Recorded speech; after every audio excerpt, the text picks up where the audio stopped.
Jude Bellingham জাদুতে অবিশ্বাস্য প্রত্যাবর্তন ইংল্যান্ডের। নাটকীয়তায় ঠাসা ইউরোর ম্যাচে স্লোভাকিয়াকে কাঁদিয়ে কোয়ার্টার ফাইনালে ইংল্যান্ড, আর ইংল্যান্ডকে খাদের কিনারা থেকে বাঁচানোর নায়ক বেলিংহাম। শেষ মুহূর্তের অবিশ্বাস্য এক গোলে দলকে বাঁচান হারের হাত থেকে, আর এতে ব্যালন ডি'অরেরও খুব কাছে চলে গেলেন ইংলিশ এই ফুটবলার।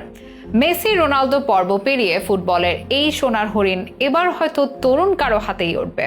আর আসল লড়াইটা হতে পারে মাদ্রিদের দুই খেলোয়াড় জুড বেলিংহাম ও ভিনিসিয়াস জুনিয়রের মধ্যে, যেখানে ভিনি থেকে খানিকটা এগিয়ে গেলেন জুড। রোববার রাতের ম্যাচের পর এমনটাই বলছেন ফুটবল বিশ্লেষকরা।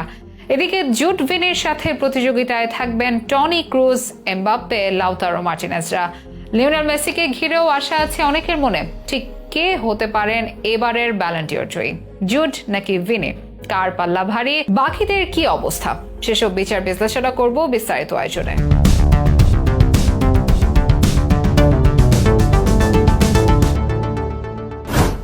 চলছে ইউরো চ্যাম্পিয়নশিপ, যেখানে শেষ 16 ম্যাচে রোববার রাতে মুখোমুখি হয় ইংল্যান্ড ও স্লোভাকিয়া। ম্যাচটিতে স্লোভাকিয়াকে 2-1 গোলে হারিয়ে শেষ 8-এ জায়গা করে নিয়েছে ইংল্যান্ড। পিছিয়ে পড়েও দারুণ প্রত্যাবর্তনের গল্প লিখেছে ইংলিশরা, যে গল্পের প্রধান নায়ক জুড বেলিংহাম। স্লোভাকিয়ার বিপক্ষে নির্ধারিত 90 মিনিটের পর যোগ করার সময় চতুর্থ মিনিট পর্যন্ত 1-0 ব্যবধানে পিছিয়ে ছিল ইংল্যান্ড। তারা যখন বিদায়ের প্রহর গুনছে, তখনই বাইসাইকেল কিকে বেলিংহামের গোল, যে গোলে 1-1 সমতায় চলে আসে ম্যাচটি। এরপর অতিরিক্ত সময় গড়ালে জয়সূচক গোল করেন অধিনায়ক হ্যারি কেইন। তবে ম্যাচের দৃশ্যপট যা বদলে দেওয়ার, সেটি জুরি দিয়েছিলেন। রিয়াল মাদ্রিদে যোগ দিতে না দিতেই ঘুরে দাঁড়ানোর ডিএনএ ভালোভাবেই শরীরে ঢুকিয়ে নিয়েছিলেন বেলিংহাম। গত মৌসুমে রিয়ালকে বেশ কয়েকটি ম্যাচ একক নৈপুণ্যে জিতিয়েছিলেন। পিছিয়ে পড়েও দলকে একাধিকবার ম্যাচে ফিরিয়েছিলেন। এবার একই কাজ করলেন জাতীয় দলের জার্সিতেও। নিজের নায়কোচিত প্রচেষ্টায় স্মরণীয় করে রাখলেন এই ম্যাচ। বিদায়কে পাশ কাটিয়ে দলকে নিলেন পরের স্টেজে।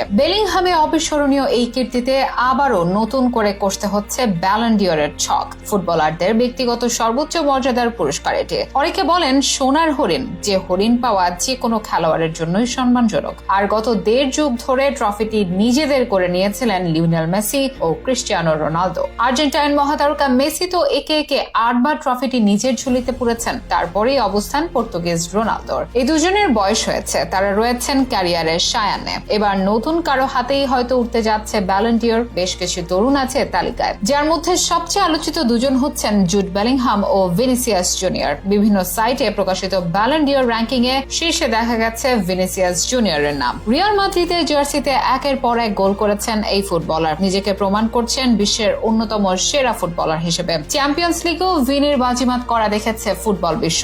চলমান কোপা আমেরিকাতেও তার ঝলক চলছে। ব্রাজিলের জার্সিতে জোড়া গোল পেয়েছেন প্যারাগুয়ের সাথেও, তাই তার হাতেই এবারের ব্যালন ডি'অর দেখছেন অধিকাংশই।